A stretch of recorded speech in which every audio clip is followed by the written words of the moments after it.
जन्य शोष के लक्षण उनमें वातशूल, अंगमर्द, कंठ की विकृति, पार्श्वशूल, कंधों में दबाने जैसी पीड़ा और स्वरभेद तथा प्रतिशाय को उत्पन्न करता है। पित्त ज्वर, अतिसार और शरीर के अभ्यंतर प्रदेशों में जलन उत्पन्न करता है। कफ प्रतिशाय शरीर में भारीपन, अरोचक और खांसी उत्पन्न करता है। वह रोगी खांसी के लगातार रहने से, उदर स्थल में क्षत हो जाने से रक्त थूकने लगता है। रक्त के लगातार निकलने से दुर्बलता बढ़ जाती है। इस प्रकार विषमासन के कारण बढ़े हुए दोष राजक्षमा को उत्पन्न करते हैं। वह व्यक्ति उन शोषणकारक उपद्रवों से ग्रस्त होकर धीरे धीरे सूखने लगता है। इसलिए बुद्धिमान व्यक्तियों को चाहिए कि प्रकृति, करण, संयोग, राशि, देश, काल, उपयोग, संस्था और उपशय के अनुकूल आहार के ही सेवन करें। विषमासन त्याज्य है। बुद्धिमान व्यक्ति विषमासन से होने वाले अनेकानेक कष्टकारक रोगों को दृष्टिगत रखते हुए हितकर आहार का ही सेवन करते हैं। आहार की ग्रहण करें, नियमित समय पर भोजन करें और लोलुपता का त्याग कर जितेंद्रिय बनाएं।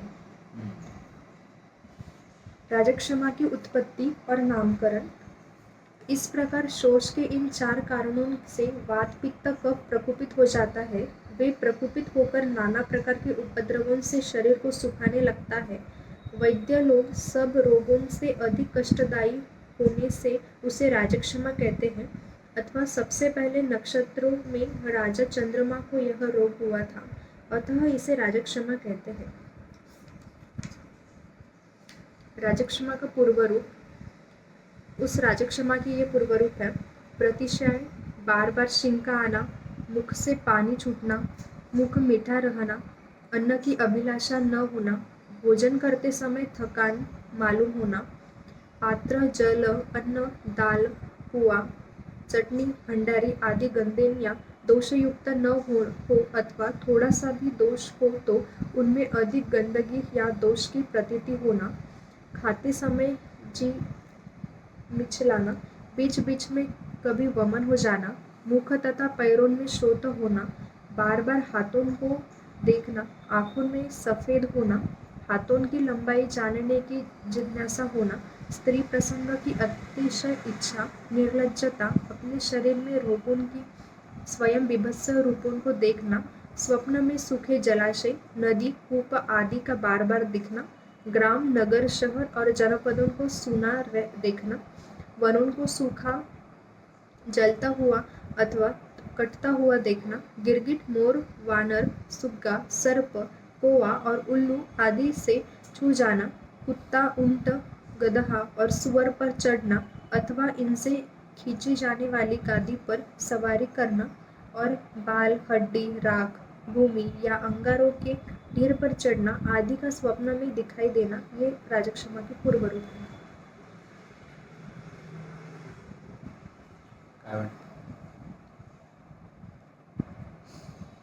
सर, आपण काल शोषचा पेशंट बघितला.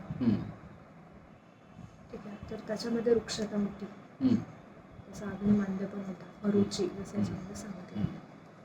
पण शोष आणि राजक्षमा याच्यामध्ये एकच म्हटलं.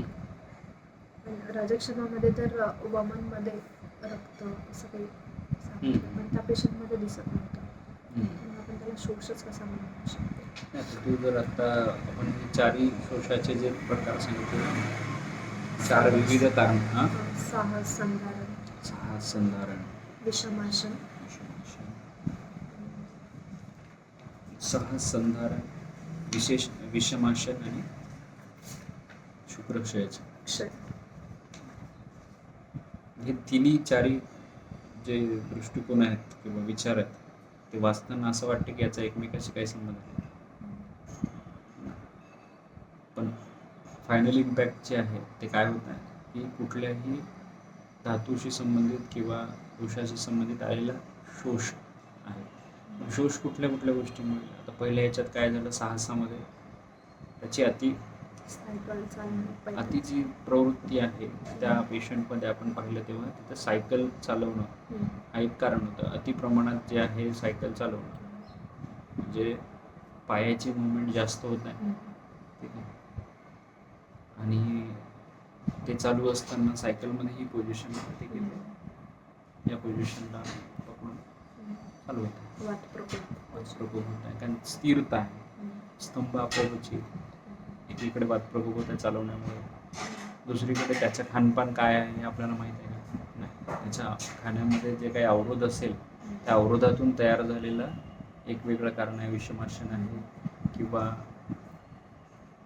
शुप्रशय जे असू शकते, कुठल्या आणखी 2 कारणासोबत त्याच्यासोबत कनेक्टिव्हिटी झाली असेल किंवा एकत्र आले, हेतू एकत्र आले. आहारच असेल तर आपण ते पाहिलेलं आहे की विषमासन, विषमासन.